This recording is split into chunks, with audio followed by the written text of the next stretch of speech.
What does that even mean, Bowers Game Corner? Ahoy there, YouTube! I'm back again today for another game review, another special expansion review. And today I'm very excited for checking out the Moor Visitors expansion for the popular game Viticulture / Viticulture and Tuscany, if you have the first expansion. This is from Stonemaier Games, and it is going to be more visitor cards, more summer and winter visitor cards, and also some replacement cards that had some misprints on them in the past. Now, one unique thing about this expansion is it actually has some cards that were made by U. Rosenberg of Caverna and Agricola fame. So it's got new cards to one of my favorite games of all time. It should be a no-brainer, right? Let's open it up and I'll tell you about it. Alrighty then, we're going to take a look at what you're going to get inside of the Moor Visitors expansion. So before we get started, I do want to mention this is an expansion. You obviously need the base game of Viticulture in order to use these cards. And what you're going to get is just cards. There's actually no rule booklet at all because it's just as simple as adding these cards to your standard visitor decks and going. So we're going to go over some of the cards that I really enjoy and some of the new stuff you're going to get in the game. So first and foremost, I want to mention that there are two replacement cards for the Harvest Machine and the Promoter right here, which you'll be able to plug in and take out the old ones. So that's always nice that he fixes, some mistakes he had in the previous versions of the game. In this game, you're going to get 20 summer visitor cards and 20 winter visitor cards. And I'm going to go over my favorite down here. I'm not going to go through all of them because there's 40 of them. But I did want to mention that there are 3 more that will have player interaction, so to speak. So if you play Autonoma, you're going to want to take these one out, aka Solo Autonoma. It's a fancy word for that. So the first one is Grape Thief. Harvest an opponent's field for yourself. The opponent may still harvest that field this year. Really cool card, but unfortunately, if you're playing solo, doesn't really impact you.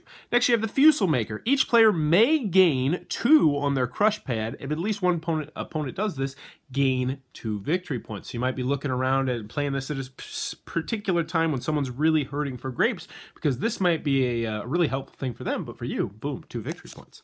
Next, we have the Draftsman. Build a structure at a cost of 5 less discount, then pass this card to the player on your left. Very interesting card because it can really help you, but at the same time, it can really help your opponent, so you really need to wonder when you should play that card. And those are the cards that are going to have player interaction. But next, I'm going to go over my 6 favorite cards from this expansion, and some of them you'll see some slightly new mechanisms in the game. So next, Grape Ice Inventor. You're going to pay 1 coin to gain 4 on your crush pad, or, that's one thing I really like about this expansion, there's a lot of or cards, a lot of cards that will help you do this or do that. So it makes it so the cards are useful whenever you get them, in theory. Or play this as a yellow card to discard 1 off your crush pad to gain 4 coins. So this is the first card that I think has been in any of the versions of Viticulture. It's really useful that you can actually play this as a blue card or potentially as a yellow card. Very cool concept. I'd like to see more of those. Next, we have the Fruit Dealer. You're going to pay 4 coins to place this card on a field. Whenever you harvest that field, gain 2 coins or 1 victory point. This might be my favorite new card out of the entire bunch because it really opens up another way for you to score points on a consistent basis, which is something that I love about this game. So yes, you can pay 4 coins, you put this on a field, and this thing can start churning out victory points for you. Yeah, really neat. Next, we have the Grand Sponsor. Gain 7 coins or 2 victory points. Now, at the end of the game, if you don't have at least 4 on the little residual money track, you lose 4 victory points. So this is a high-risk, high-reward card, and there's one other card that is similar to this, where you can potentially lose victory points at the end of the game. Another new concept of Viticulture, which I really like that addition.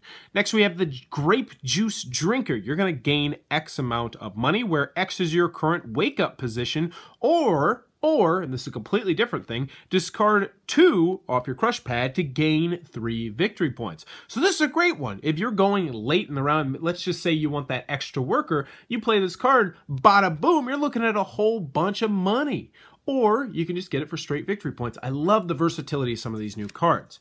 I'll show you 2 more. Next, we have the Counterfeiter. Gain $3 or fill 1 wine order, even if the type of wine doesn't match. So your values have to match. So for instance, if it wants a 7 red, you can do a 7 white. It doesn't matter. You can still fill the order. You just have to match the values. Very intriguing card that can potentially get you a lot of points. Let's say they want a 9 blush and you got a 9 white just sit around. Bada boom, this is the card you need. Last but not least, I'll show you the Trader. Discard exactly 3 cards, because we all know we have extra leftover cards sometimes, to draw 3 cards, whatever you want, and gain 2 coins. Very, very useful card, especially if you got cards in your hands you can't use. But as you can see, you're going to have tons of different variety. All the cards are completely unique, which is one thing I love about this game. But let's go ahead and talk about the pros and the cons, but that's the Moor Visitors expansion. Alrighty then, Moor Visitors expansion for Viticulture from Stonemaier Games. What are my final thoughts? Let's go over the pros, let's go over the cons. First, on the con side, you're going to get 42 cards here, and I feel like the box is a little too large for that. Also, the box is really hard to open, but luckily, you'll probably only need to open it once. But I feel like they could have saved themselves and you a little bit of money by choosing some different packaging, but the packaging is really nice, and I think that's what they were going for, kind of a high-class feel. Something I did want to mention. Also, another thing that I want to mention, if you play Viticulture Autonoma, so if you play it solo, there are 3 cards you'll need to take out of the deck. Not really a con, but something I did want to mention.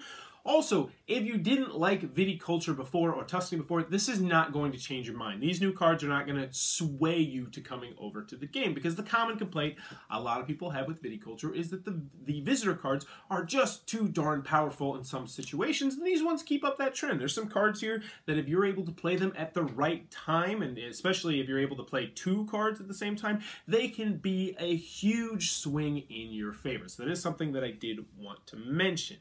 Any other cons I have with the game? Oh, they add 3 new cards that have player interaction, which, you know, some people like, some people don't like. Something else I wanted to mention. That's about all I got. Moving on to the pros, Moor Visitors expansion is a really easy expansion to review. If you like Viticulture, then get this. It's just that simple. It adds cool new mechanisms. Not huge, groundbreaking mechanisms. That's something I should have mentioned in the cons. If you're hoping for something that's just going to blow your mind, you're not going to get it here. You're going to get more of the same with some cool new things added in here. But the same is fantastic. I mean, this is one of my favorite games of all time. This is a highly ranked game, and this just adds more goodness to the game, more variety.